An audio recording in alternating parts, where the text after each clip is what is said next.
It was Jesus who said, "You shall know the truth, and the truth will make you free." The truth that we deal with here is not a religious truth or a theological truth, but rather the truth of you. For this is the real quest of man, to know himself. You really know nothing until you know who you are. To put it in a somewhat religious way, we say you ought to know who and what you are in God, and who and what God is in you. And this is the kind of knowing that we're talking about. Self-knowledge. So then we can define the science of living as self-knowledge, self-study, and not simply from an egocentric point of view, but to know yourself from a divine point of view. And this is what you must do. You must come to know yourself from a divine point of view. As long as you simply know yourself from a human point of view, you're going to have problems. But you must come to know yourself from the divine point of view. Several of the parishioners greeted me as I came through the front door a while ago and said, "Oh, Reverend Ike, I'm glad to see you back." He says, "Oh, we missed you." I said, "Well, you shouldn't have missed me. If you know me, you won't miss me. It depends on which me you know."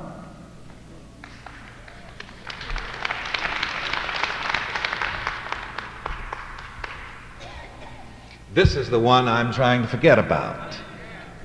This is the one I want to know. The divine me. Let me hear everyone say, the divine me. The divine me. Come on, say it. The divine me. And this is the mystic meaning of the words of the prophet Isaiah. Cease from man whose breath is in his nostrils. Cease to identify yourself from the human point of view, and identify yourself from the divine point of view. It's always the human self that gets into trouble and that has problems. The divine self never gets into any trouble and never has any problems. And every time a problem presents itself to me, right away I remind myself that my divine self has no problem. That's why I don't deal with my problems anymore. I don't even try to solve my problems anymore. You'll catch on. Because you know exactly what self-consciousness you're in. You know, that's all you really have to do is just stop and ask yourself, what self-consciousness am I in? Too many people go completely through this segment of life without ever knowing themselves. That's why one of the greatest inscriptions ever written appeared over the door of the temple at Adelphi. Man, know thyself.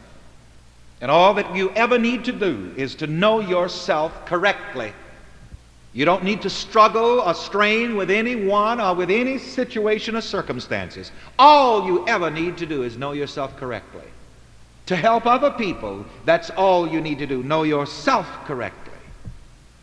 Because all that you can ever give to another is your own self-consciousness. I read quite a few of the letters and the prayer requests last night and today, and various people describing various situations that they need help with. And I asked myself, now how shall I help these people? And the answer comes by knowing myself correctly. For the only thing that can help another is my identity of myself. Because all that I can ever experience or express is my own concept of myself.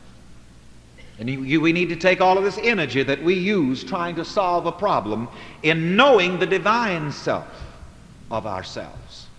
Because when you discover the divine self, when you touch the divine self, you discover that the divine self has no problem. And I'm excited because I think I'm growing. I know I am. Next year I'll be speaking even in another tongue. But I think I have found the technique. Now listen to this for a moment, because, you know, challenges come to all of us. But I found it much easier to know myself as the divine self which has no problem, rather than struggling with problems. Because human self might solve one problem, but as soon as it solves one problem, it'll have another one.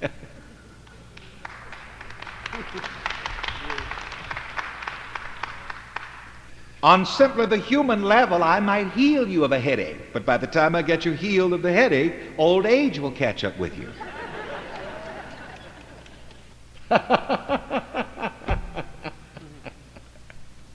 But you can be done with the human scene once and for all, even before you leave this dimension. So that when you actually leave this dimension, it won't be any big thing to you at all. You'll be transformed even before you make your transition.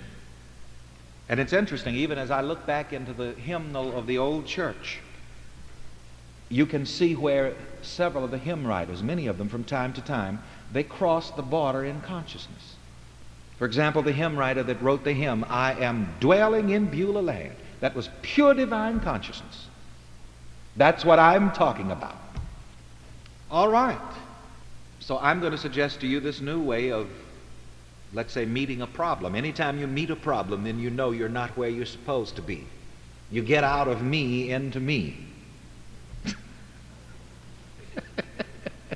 See, I know I'm not where I'm supposed to be. I know I'm not identifying myself correctly. Then I have to do as the old down-home spiritual says, move in the room with the Lord. So I want to introduce you tonight to the divine self of you which does not have a problem, which has never had a problem, and which will never have a problem.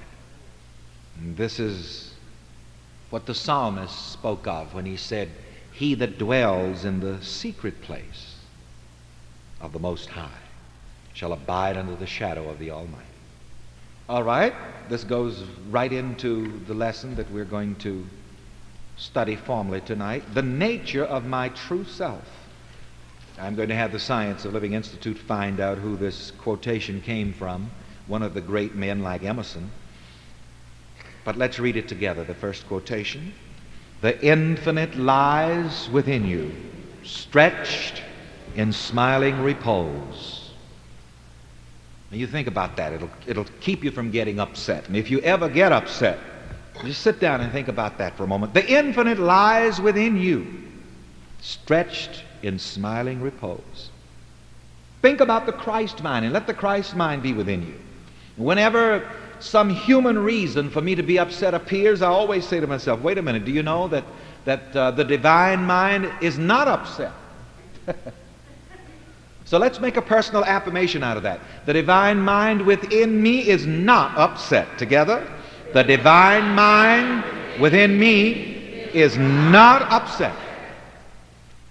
And I don't care how upset your human sense of self gets. The infinite lies within you, stretched in smiling repose. And every time I read this, you know how I visualize the infinite? I visualize the infinite inside of me on a hammock, tied to two trees. And that beautiful quotation from that old hymn, again showing divine consciousness. Humans through many scenes are drawn, and vexed with trifling cares, while thine eternal thought moves on, thine undisturbed affairs.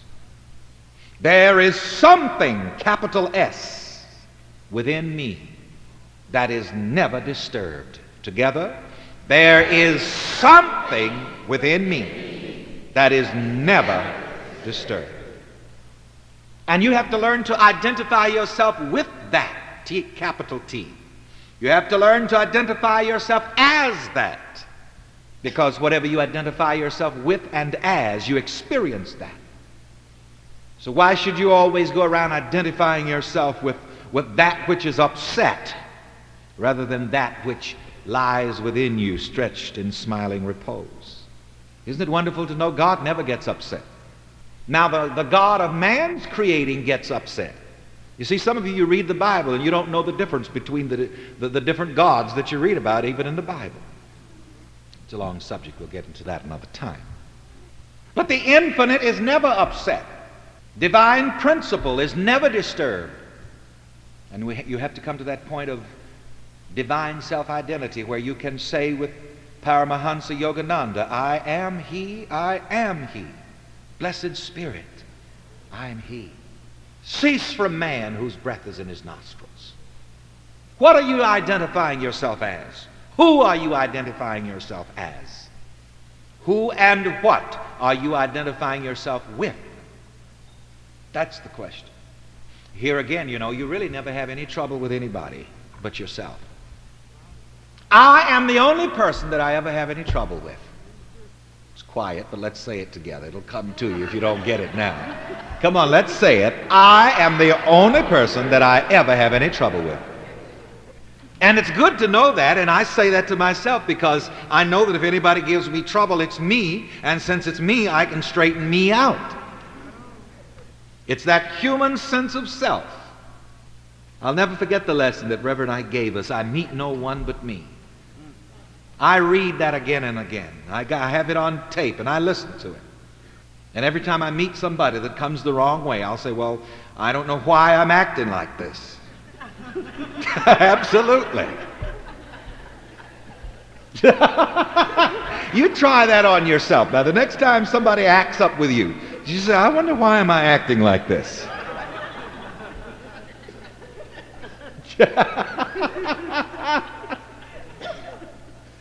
The mean boss is you. And what really got me was when Reverend Ike said, even the dog that bites you is you. I said, my goodness, Reverend.